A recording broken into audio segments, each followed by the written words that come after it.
right, Mr. Speaker, and thank you very much for recognizing me. I am rising to contribute to the point of order raised by the NDP House Leader on April 30th and May 1st, to which the Parliamentary Secretary to the Government House Leader made a significant addition on May 8th. At its heart, the point of order is, I believe, an effort to censor and silence the fallout from the controversial events which happened during the question period on April 30th, an event which none of us will forget anytime soon. The Honourable Member for Lethbridge was called to order about comments concerning the Chair. She withdrew those comments, but yet was named by the Chair and kicked out for the day. Her withdrawal of her comments, which was recorded in the Blues, never made it into the day's debates. That's an important distinction because the Blues are the temporary recording and transcript of what happened in the House, but what actually gets published and permanently put up on the parliamentary website and indeed printed are the debates. So that withdrawal was in the Blues, but somehow never made it into the permanent record. And the Chair is currently seized with a question of privilege concerning that alarming editing of our records to align with the Speaker's conduct. Then, the Prime Minister referred to the Leader of the Opposition of having, quote, spineless leadership. Though the Speaker may have chided the Prime Minister, he was neither sanctioned nor disciplined. Immediately after, however, the Leader of the Opposition's next question also offered strong language. Yet the Speaker applied a different standard to the Conservative Party's Leader than he did to the Liberal Party's Leader. As a result, the Leader of the Opposition was also named and banished from the House for the day. Conservatives left the House for the balance of question period, as you might understand, after our Leader had been incredibly ordered to stop questioning the Prime Minister about British Columbia's disastrous drug decriminalization experience and leave the chamber. Nonetheless, I am not here to litigate that matter. The main substance of the point of order now before the Chair lies in tweets which many members of the Conservative caucus published in those minutes immediately following that shocking decision to name the Leader of the Opposition and expel him from the House in the middle of question period. The NDP Liberal Coalition spokespersons on this matter have each suggested that various Conservative MPs must, quote, withdraw their tweets, which I assume means deleting the tweets, and apologize before returning to the House. In other words, they would prefer that Conservatives just stay silent and not draw any public attention to how this House is operating during these days of an NDP Liberal coalition governing Canada. As I mentioned, those members raised this as a point of order. As you would know, points of order concern House proceedings and irregularity in procedures. It is also well established that statements made outside the House do not fall within the Speaker's purview to maintain order here, under points of order, within the chamber, in ensuring House proceedings run smoothly.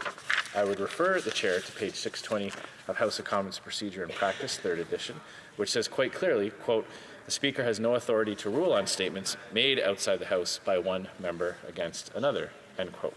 In fact, this point was made by the Assistant Deputy Speaker on April 30th when the NDP House Leader first raised the point of order, saying at page 22.816 of the debates, quote, the other aspect that was brought to the attention of the Speaker was the fact that statements are being made outside of the House by a member. The Speaker has no authority to rule on that, as the Honourable Member has indicated. Several of your predecessors have been invited to weigh in on statements made by members outside the walls of the chamber. In one of the earliest rulings concerning tweets, Mr. Speaker Milliken held at page 1284 of the debates for April 1st, 2010, quote, it is clearly impossible for the Chair to police the use of personal digital devices by members, for example, by trying to distinguish whether certain texting has originated from the chamber or not. Nor would the Chair want to change its long-standing practice of refraining from comment on statements made outside the House, end quote. In any event, as you will recall, Conservative MPs exited the chamber after the Leader of the Opposition was named, so they had tweeted from outside of the House. Moreover, since the Leader and the Honourable Member for Lethbridge had been named, their subsequent tweets, which were among those of concern in the point of order, simply could not have been published from inside the chamber. Turning back to the precedents on point, one of your more recent predecessors, Mr. Speaker Regan, said on November 20th, 2017, at page 15303 of the debates, quote, the Chair's role is very limited to the review of the statements made in a proceeding of Parliament. In other words, the Chair cannot comment on what transpires outside of the deliberations of the House or its committee, end quote. He expanded upon this point in his October 30th, 2018 ruling at page 23033 of the debates, quote, as a result, the Speaker cannot be officially apprised of anything said to have transpired outside the walls of this place, end quote. Another of your predecessors explained the underlying principle for this approach on February 9th, 2012, page 5096 of the debates, quote, "We know that outside the chamber, when a member or anyone may say something that would offend or call into question someone's character, there are remedies that are not available inside the chamber. That is usually why the authority of the Speaker does not extend outside the chamber for things that are said," end quote. In sum, Mr. Speaker, I would urge you to heed the well-trodden ground of your predecessors and find that members' comments made outside of the House, including tweets, simply do not come within your jurisdiction to maintain order within the chamber. So a point of order raised on this very question simply is not under the Speaker's purview. Before concluding, there is one final point I would like to add, because I know the Chair is seized with a couple of different aspects of the events of April 30th. In a May 1st Canadian Press article on the opposition leader's naming, one might read this passage, quote, "A spokesman for the Speaker said Wednesday that the Speaker didn't just single out the Leader of the Opposition, noting he also asked the Prime Minister to reframe one of his questions after he called the member for Carleton a, quote, spineless leader. The Prime Minister reframed his answer," Matthew Gravel said, Matthew Gravel being the spokesman for the Speaker. That is a direct quote.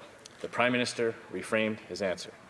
The quote goes on, quote, "The Speaker offered the Leader of the Opposition 4 opportunities to withdraw his comment and reframe his question. The Conservative leader did not avail himself of those opportunities." So that is the Speaker's spokesman speaking on behalf of the Speaker publicly to the media on events that happened in the chamber. Let me read the Hansard from that day. We have the first interaction with the Speaker saying, "I am going to ask 2 things. The first is that the Honourable Leader of the Opposition withdraw that term which is not considered parliamentary." The opposition leader then said, "Mr. Speaker, I replace WACKO with extremist." The Speaker got up again and said, "I'm going to ask the Leader of the Opposition once again to simply withdraw that comment, please. Mr. Speaker, I will replace it with radical," from the Leader of the Opposition. The Speaker then goes on to say, "I'm going to ask the Leader of the Opposition one last time to simply withdraw that comment, please." Here's the key phrase that comes next. The Leader of the Opposition said, "Mr. Speaker, I simply withdraw it and replace it with the aforementioned adjective." So here we have the spokesman for the Speaker saying, the Prime Minister reframed his answer as an excuse for why the Prime Minister did not face any sanction. The spokesman for the Speaker says, the Speaker offered 4 opportunities to withdraw his comments and reframe his question.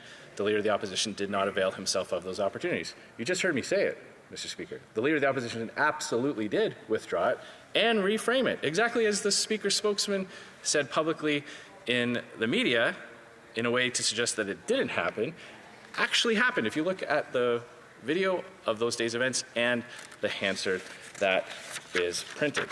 So if it is fair game for the Speaker, through his spokesman, to comment outside of the chamber on House proceedings with what I would submit is an incorrect and inaccurate spin, then it can only be equally fair for other members to make their own comments outside of the chamber about what happened during this unprecedented sequence of events. Of course, Mr. Speaker, I trust that any ruling on this current point of order from the NDP Liberal Coalition would not result in double standards being created or extended. Thank you very much. Thank the honourable member for the intervention. Of course, Chair will take it under advisement and come back to the House as soon as possible.